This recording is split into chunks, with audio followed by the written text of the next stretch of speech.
Bonjour, bonjour, salut tout le monde. Petite vidéo sur comment choisir son véhicule aménagé et aussi comment l'aménager. Donc j'ai pris quelques notes parce que je voulais être sûr de ne pas en oublier. En général, j'ai toujours mes fils conducteurs et je fais entre guillemets à l'arrache. Sauf que là, je voulais pas en oublier, donc j'ai pris mes petites notes et voilà. Donc vous m'excuserez si de temps à autre je baisse un peu la tête. Ah ouais, du coup j'ai dû bouger au fait ce matin. J'ai dû bouger de spot parce que en fait le spot où j'étais, il y avait une interdiction de stationner à partir du samedi midi jusqu'au dimanche 18h. Et parce qu'il y a la course de bateau, le Figaro là, et donc du coup ils attendaient beaucoup de monde, je sais pas quoi, donc il va falloir que je fasse pause parce que là il y a un petit vieux qui est curieux et qui vient voir ce que je fais. Donc j'ai dû quitter le spot qui était magnifique pour en trouver un autre qui, vous le voyez, alors j'ai pas cette vue là de la fenêtre du camion, presque, par rapport à hier, mais toujours est-il que voilà, je suis quand même une vue plutôt agréable et c'est pour ça que je voulais vous en faire profiter pour faire cette vidéo et dans un petit cadre sympathique, ce sera toujours mieux que de voir 4 bouts de bois auprès du camion. Bon, je vais faire une pause en attendant et je reprendrai après. Donc, pour attaquer cette vidéo, déjà dans un premier temps, c'est se poser les bonnes questions pour son véhicule aménagé. Alors je préfère dire véhicule aménagé que camion aménagé ou fourgon aménagé ou minivan aménagé. Comme ça, c'est vous qui déterminez, vous allez comprendre un peu plus dans la suite de cette vidéo.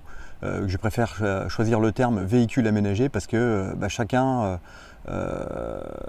ses besoins et chacun son confort et du coup chacun son type de véhicule. Voilà. Donc se poser les bonnes questions, c'est où, quand et comment. Ça c'est les règles de base qui s'appliquent quasiment au quotidien dans notre vie pour prendre des décisions. Et celle-là, elle en fait partie. Je vais attaquer par le où. Donc où je vais utiliser mon véhicule aménagé. Parce que si vous êtes dans le nord de la France, ce ne sera pas les mêmes conditions que si vous êtes dans le sud de la France ou à l'extrême nord, du côté, je sais pas, de la Laponie ou du pôle arctique, quelque chose comme ça. Vous voyez ce que je veux dire? En termes d'isolation, en termes d'aménagement en tant que tel, vos équipements ne seront pas les mêmes. Donc voilà, donc c'est savoir où vous allez utiliser votre véhicule aménagé. La seconde question, à quand vais-je utiliser mon véhicule aménagé? Est-ce que vous allez vous en servir pour partir un week-end à la pêche, partir une semaine ou deux quand c'est la belle saison en plein été comme tout le monde, ou partir toute l'année et pouvoir vivre dedans? Parce que là du coup votre aménagement et le confort que vous allez souhaiter obtenir, le confort que vous allez souhaiter obtenir dans votre véhicule aménagé ne sera pas du tout le même. Autant quand on part qu'un week-end, en gros on fait ça un peu à l'arrache et puis on se démerde avec les moyens du bord. Si c'est pour vivre dedans toute l'année, vous vous doutez bien qu'il va vous falloir un minimum d'équipement et qui va participer à votre confort et à votre bien-être dans votre véhicule aménagé. Parce que juste pour faire la différence, c'est que là, en ce moment, c'est la belle saison, donc ça va bien. Moi, je suis le premier. La porte, elle est ouverte toute la journée. Les gens, ils voient, ils regardent. Du coup, ça les interpelle et ça occasionne des échanges, ce que je vous avais déjà dit dans la vidéo précédente. Par contre, quand vous allez arriver au mois de décembre et puis qu'il fait nuit à 17h et qu'il a flotté toute la journée et que vous n'avez pas mis le nez dehors, voilà, à vous de vous poser la question, de savoir si au bout de 3 jours, vous n'allez pas péter un câble parce que vous en avez marre d'être enfermé et enfin voilà, donc c'est exigu quand même un véhicule aménagé. C'est pas un appartement de 50 mètres carrés. Vous voyez ce que je veux dire? Donc ça c'est ça. Et comment vais-je utiliser mon véhicule aménagé? C'est pour la pêche, pour des loisirs, la pêche, l'escalade, le VTT, aller découvrir une région en randonnée, juste d'avoir un petit point de chute pour avoir des victuailles et pouvoir faire un brin de toilette. Ou partir en voyage, voilà, c'est pareil, partir en voyage, donc ça va vous demander d'emmener un minimum de choses avec vous pour que votre voyage soit confortable. Donc du coup, suivant ce que vous faites, ça sera lié à l'aménagement de votre véhicule, tout simplement. Alors moi j'aurais juste enfin pas un, mais j'ai quelques conseils à vous donner. J'ai pas la science exacte, hein. C'est les choses que moi j'ai appliquées et que j'essaye de vous partager, de vous transmettre, de façon à ce que vous fassiez le moins d'erreurs possible. Ben, on en fait tous, hein, même moi avec les réflexions que j'ai eues, et ça c'est le maître mot un peu de l'achat d'un véhicule aménagé, c'est la réflexion. Donc voilà, c'est juste, j'essaye de vous partager certaines choses par rapport à ça, que vous puissiez déjà être un petit peu moins dans l'abstrait, dans l'inconnu, et que vous ayez déjà quelques idées. Je ne dis pas que ça fait tout, je ne dis pas que j'ai la science, c'est juste voilà, des informations, après vous en faites ce que vous voulez. Le plus simple, c'est de prendre un papier, un crayon, et de noter, déjà pour le où, quand, comment, de noter ça. Ce que vous voulez faire. Après, vous faites les plus et les moins. Par exemple, bon bah voilà, je veux que mon véhicule aménagé soit le plus petit possible, mais je vais aller en Laponie. Ah, déjà là ça va être chaud. Mais bon, je dis pas que c'est pas possible. Je dis pas que c'est pas impossible non plus. C'est juste que voilà, c'est pour ça la réflexion est hyper importante. Une fois que vous avez déterminé les où, quand, comment, et c'est toujours pareil, j'ai oublié de vous dire un truc, c'est que dans le comment, c'est aussi si est-ce que vous allez être seul, est-ce que vous allez être deux, est-ce que vous partez avec des enfants. Voilà, ça détermine aussi le volume et la capacité de votre véhicule aménagé. J'avais oublié de vous le dire, ouais, je ne l'avais pas noté et c'est venu là tout de suite. Donc voilà, donc une fois que vous avez déterminé les plus et les moins des où, quand, comment, ça va vous donner déjà une idée approximative de ce que vous allez en faire, vous en servir. Après, je serais tenté de vous dire de fixer un budget pour le véhicule, mais un budget pour l'aménagement et les équipements. Parce que, à moins que vous préfériez acheter directement un camping-car direct ou un fourgon aménagé VASP, donc là, vous n'avez pas de problème, hein, mais posez-vous quand même quelques questions, ça peut vous aider dans votre choix. Et donc du coup pour les équipements, je vous invite à faire la même chose. Papier, crayon, et on pose les plus, les moins. Toilette sèche, plus, moins. Toilette chimique, plus, moins. Est-ce que je veux une installation gaz? Est-ce que je veux des panneaux solaires? Est-ce que j'ai besoin de 220? Les plus, les moins, de tout ça. Et puis une fois que vous avez terminé, vous avez votre choix, votre liste de préférence, cette liste va vous aider à choisir ce que vous allez réellement prendre comme équipement.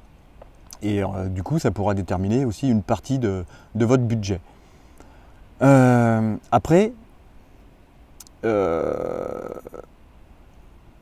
j'ai un petit bug, excusez-moi. Après, c'est là la période où vous allez chercher votre véhicule. Prenez votre temps. Moi, j'ai mis plus de 3 mois pour trouver mon camion. Ouais, c'est long, mais bon, j'étais pas complètement à la rue. J'avais anticipé justement avant de ne plus avoir d'appartement. Donc, j'ai eu cette possibilité-là. Il y a des gens qui n'ont pas le choix, c'est tout de suite. Je peux comprendre que cette contrainte liée au temps fasse que vous preniez le premier véhicule venu, mais c'est pas forcément la bonne solution. Essayez de trouver une alternative, d'aller dormir chez quelqu'un, je sais pas, d'aller à l'hôtel si vos moyens vous le permettent, mais vous précipitez pas parce que c'est comme ça qu'on fait des mauvais choix. Si vous n'avez pas de connaissances dans l'achat d'un véhicule, ou très peu, pas trop en mécanique, tout ça, bon, moi j'ai quand même quelques connaissances, donc, mais je me suis quand même fait accompagner d'un pote qui lui aussi avait des connaissances, donc je pense que, comme on dit toujours, hein, à deux c'est toujours mieux que tout seul. Et puis voilà, à un moment donné, pendant que mon pote il occupait le vendeur, moi j'ai profité pour fouiner des petits trucs un peu cachés et tout ça. Donc voilà, ça aide aussi à ça. Puis après, quand on entre dans la négociation, on n'est jamais mieux armé qu'en étant à deux que tout seul. Voilà, donc ça, voilà. Si vous connaissez quelqu'un, faites-vous aider par un parent, par un ami, par un proche ou par votre mécano. Si vous avez des bons rapports avec votre mécano, n'hésitez pas à le solliciter, vous lui expliquez votre situation, vous lui dites voilà, je voudrais acheter un véhicule, soit aménagé ou pour l'aménager. Je ne suis pas en train de vous parler du nouveau contrôle technique, ça on s'en tape, hein, c'est pas le sujet. Mais parlez-en à votre mécano, si vous lui demandez si à un moment donné il serait d'accord pour vous accompagner pour choisir un véhicule voilà, qui ne soit pas trop rouillé, qui n'ait pas trop de bornes. Enfin, même s'il a des bornes, ça ne veut pas dire que le véhicule est fichu, mais voilà, il y a un tas de paramètres en mécanique à vérifier, même s'il y a des contrôles techniques. Vous savez, les contrôles techniques, on a toujours des contrôleurs qui sont conciliants et donc on peut faire passer un véhicule facilement, moyennant. Il y a toujours moyen de moyenner, voilà, c'est ce que je voulais vous dire. Donc, cherchez par rapport à votre budget, ce que vous voulez, prenez votre temps, faites-vous aider et ça n'en sera que mieux. Une fois que vous avez fait ça, vous avez acheté votre véhicule, donc vous êtes super content et là, vous êtes chaud patate pour attaquer. Et là, je vais vous dire, minute papillon, t'excites pas la nénette, parce que sinon tu vas faire des boulettes. Donc en fait, tu refais comme tu as fait auparavant avec tes petites questions. Tu reprends ta feuille de papier et tu reprends ton crayon. Et là, tu prends les dimensions intérieures complètes de ton véhicule, la largeur, la longueur, la hauteur. Tu essayes de faire un plan le plus proche possible de l'échelle, un dixième, un centième, mais voilà, que les cotes tombent pas trop mal. Et je peux que t'inviter à dessiner l'aménagement de ton véhicule parce que ça t'évitera de faire des bêtises. Et pendant que tu vas réaliser ce croquis, ce dessin, ce schéma, tu l'appelleras comme tu veux, ce plan technique de ton véhicule, les idées vont te venir au fur et à mesure.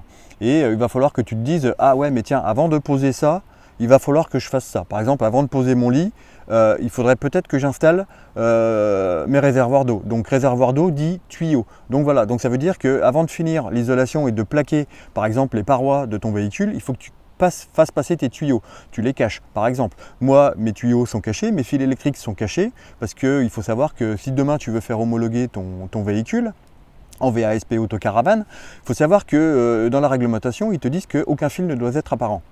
Donc voilà, donc c'est pour ça.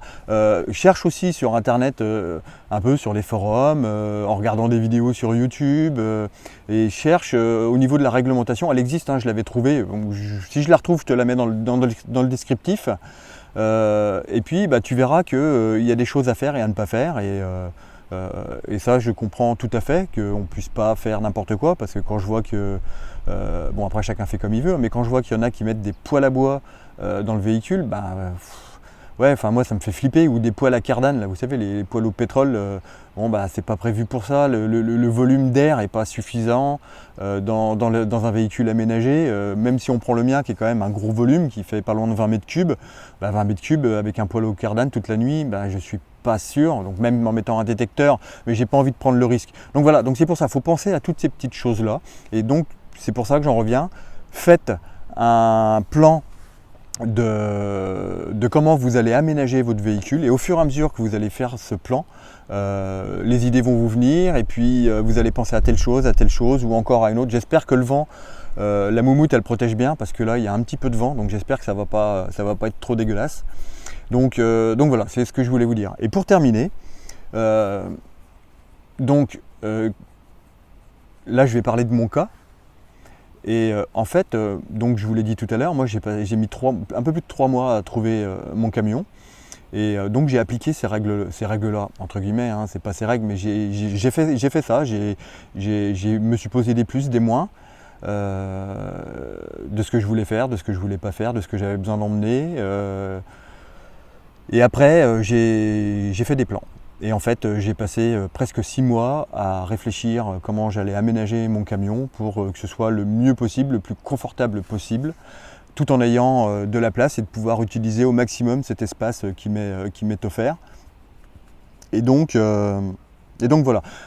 Et juste pour conclure, donc moi en fait c'est pas un camion que j'ai acheté. Alors je vais vous dire pourquoi j'ai acheté une caisse de déménagement. En fait c'est pas un camion que j'ai acheté, c'est un appartement. Parce qu'en fait, attendez, je vais poser la tablette, j'en ai plus besoin. Ma caisse de déménagement, par exemple, demain, je casse mon camion, je casse le moteur, je sais pas, j'ai pas les moyens de réparer mon moteur, ou j'ai un accident et le châssis il est vrillé, quoique là-dessus il faut y aller quand même. Enfin bref, le camion il est torché, la caisse est encore bonne. Donc qu'est-ce que je fais? Je démonte la caisse et je la remets sur un autre camion. Donc ça c'est la première des solutions. Admettons que par choix, je me dise je veux plus de véhicules avec un moteur thermique parce que c'est trop cher à entretenir, mes moyens ne me le permettent plus, ou je vise une étape supplémentaire dans la non-dépendance du système. Et bien en fait, je prends une plateforme de roulotte, je pose ma caisse dessus, je mets 2 chevaux, des poneys, vous savez, des chevaux de trait, là, des percherons, des trucs comme ça, et je roule. Moins vite, moins loin, mais je roule. Et du coup, voilà, je suis plus dépendant d'un carburant. Ça, c'est la deuxième possibilité. Troisième possibilité, il faut aller dans la réflexion, hein, toujours la réflexion, il n'y a que ça de vrai, ça ne ment pas. Bon, je sais, tout le monde n'est pas équipé, mais bon.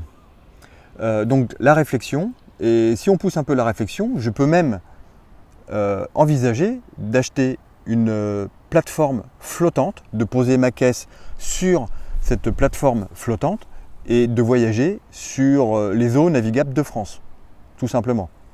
Et puis dernière hypothèse liée à cette réflexion, c'est que je prends ma caisse et tout simplement je la pose sur un terrain et ben voilà, j'ai mon appartement. Ouais, vous voyez pourquoi la réflexion elle est importante, de se dire qu'est-ce qu'il faut que j'achète, qu'est-ce que je vais en faire, comment je vais l'utiliser, avec qui, pourquoi, voilà, tout ça c'est lié, et lié à tout ça, ben, ce sont les équipements, et du coup vous déterminez aussi par rapport à votre budget. Alors c'est sûr que on n'a pas tous 5 000 ou 10 000 euros à mettre dans un véhicule, je peux le comprendre, je l'entends très bien, mais voilà, donc posez-vous les bonnes questions. Et puis, je pense que vous éviterez les mauvaises surprises pour l'achat, pour l'aménagement, pour tout. Voilà. J'espère que j'ai fait le tour, j'espère que cette vidéo vous aidera. Vous y verrez un petit peu plus clair déjà. Je ne dis pas que vous apporte la solution, hein, c'est pas ce que j'ai voulu dire, mais juste que voilà, je vous ai mis les principaux traits qui sont liés à choisir et aménager son véhicule. Qu'est-ce que je pourrais dire de dos? Rien. Je vais me pousser 5 minutes, enfin 5 minutes, je vais me pousser quelques instants, je vais vous laisser profiter de la belle vue. Et puis, je vous la souhaite bonne et je vous dis à plus tard dans le camping-car.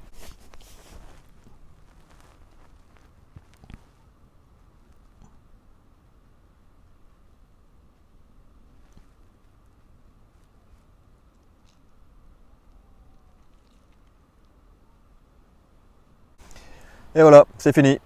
Ciao les amis.